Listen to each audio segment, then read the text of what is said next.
મારા દાદા મને અમને જ વાત કરતા હતા કે બેટા તું વિડીયો બનાવે છે સોશિયલ મીડિયામાં, તો મને એકાદું એકાઉન્ટ બનાવી લે, તો હું કે ઢીચુક ડિસ્કો કરું વિડીયો બનાવું. દાદા આ ઉંમરે તમારે ભજવીને ક્યાં જાવું? મેં કીધું હાલો આપણે ઇન્સ્ટાગ્રામમાં એકાઉન્ટ બનાવીએ ગમે સોશિયલ મીડિયા પ્લેટફોર્મમાં. તો આપણે નામ શું રાખ્યું કે મારું નામ શું રાખજે ખબર આઈડીનું કે મિસ્ટર કિંગ. મેં કીધું દાદા હવે તમને 80 વર્ષ થઈ ગયા, લગભગ 85 વર્ષ થઈ ગયા. મેં કીધું દાદા તમને મને પાકા ખબર નથી, કારણ કે તમે જન્મ તારીખ મને યાદ નથી, અને એ ટાઈમે જન્મ તારીખમાં કાંઈ ઓલું હોય નહીં કે સરખી લખે કે ઓલું કરે કે યાદ કરે. મેં કીધું દાદા તમારી જન્મ તારીખ મને યાદ નથી કે તમને પરફેક્ટ કેટલા વર્ષ થયા છે, પણ તમને 80-85 વર્ષ થયા છે. હવે મને એમ થાય કે તમને હે ને હરિદ્વાર કે તમને ગિરનાર કે એ બાજુ ક્યાંક મૂક્યા હું તો તમે રામના નામ જોયું. બાકી જો આને તમે રહ્યા ને તો મને લાગશો કે તમે 5 વર્ષ પછી પણ જો આવું નવું હાલ્યું તો તમે મને લાગે સોશિયલ મીડિયામાં તમે ઝંપલાવશો.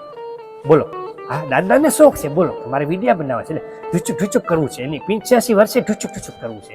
એટલે આ શોખ તો તમે જુઓ, અને બધું એવું ચાલ્યું છે મારા રામ. આમાં સમજી હગાય તો જીવા જેવું છે, નકર પથારી ફરતા વાર ના લાગે. તમને કેમ હમણાં કીધું? બાકી તો જો તમે આ દુનિયા છે, આ દુનિયામાં તમારે સારું કરવું હોય ને તોય વિચારવું પડે, અને ખરાબ કરવું હોય ને તોય વિચારવું.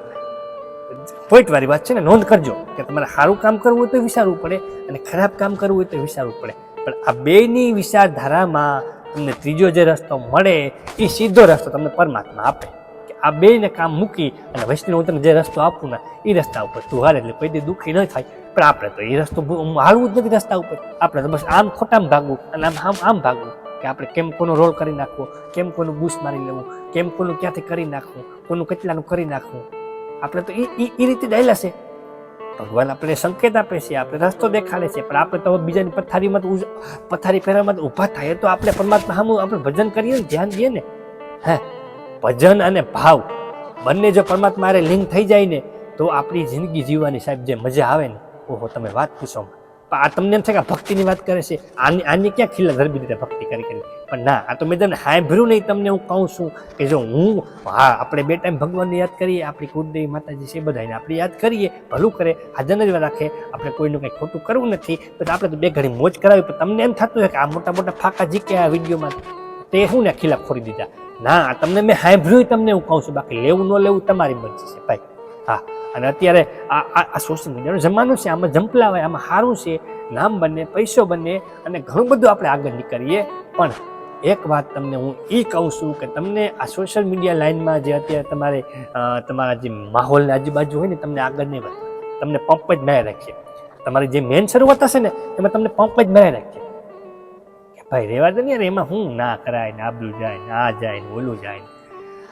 સારું કામ કરવું હોય ને, તમારા મનથી તમે ગમે કામ કરતા ને તમારા મનથી એમ થાય ને, તમારા મનથી તમારો પરમાત્મા તમને એમ કહે ને કે આ ખોટું થાય છે બેટા, તો એ ન કરાય. બાકી તમારા મનથી એમ થતું હોય ને કે આ હું કરું છું એ 100% હાસું છે, તો પછી સમાજ કે લોકોની કે હગાની કે વાલાની કે દુનિયાની ફિકર કરાય નહીં, એમાં ઝંપલાવી લેવાય.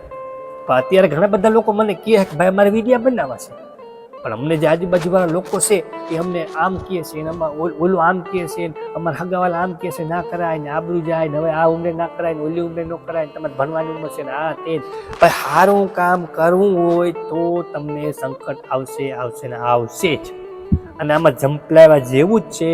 માતાજીને હંમેશા આગળ રાખી અને આમાં તમે ઝંપલાવો બહુ સારું છે. અને હા, સારી રીતે કરો તો સારું છે. બાકી ખરાબ રીતે તમે કરો તો તમને ખબર જ છે કે તમે સોશિયલ મીડિયા વાપરો જ છો કે દુનિયા તમને ક્યાંથી ક્યાં નાખી દે. હા, અને અત્યારે સારા કરતાં થોડું ખરાબ હોય ને તો બહુ ગમે છે. તમે જોવો જ છો, મારે તમને કેવું ના પડે ને, સોશિયલ મીડિયામાં તમે જોવો જ છો.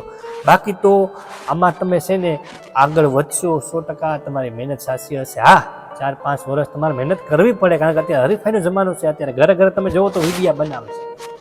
મારા બક્કર લઈને આવ્યા ગયો, મારી બક્કુર લઈને આવ્યા ગયો, આજે અમે બક્કુર બક્કી અહીંયા ફરવા આવ્યા, અમે આ ગાર્ડનમાં આવ્યા, અમે પાણીપુરી ખાવા આવ્યા, અમે આ શોરૂમમાં આવ્યા, મારા ડોહન મરી ગયા સરના ફાડી.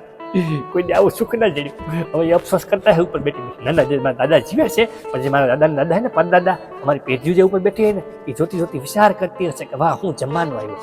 અમે ઢળડા કરી કરી ગયા, છોકરા હારો એટલી જગ્યા ભેગી કરીને આમ કરીને ઓલું કર્યું, અને અત્યારે છોકરા મોજું કરે છે. એટલે અફસોસ કરતા જ. પણ આ તમે જોવો જ છો. અત્યારે જોવો તો ખરી ક્યાં હાલે. મારો બાબુ ખાઈ લે, મારો બાબુ એ સૂઈ ગયો, મારા બાબુ સવારે ઉઠી ગયો, મારા બાબુએ બ્રશ કર્યું, મરી ગયા માય ગયું બ્રશ ના કરે તો. ને તમે નહીં બરસ તને કરે તો ત્યાં તને સોટી જાય કારેતરો કારી ફેણ વાળો. હા ભાગી નીકળ્યા છે. આ તો જસ્ટ કોમેડી થાય. તમને ખોટું લાગે તો મને માફ કરજો, બાકી આ તમને ખાલી બે ઘડી મોજ કરાવવા માટે કરું છું.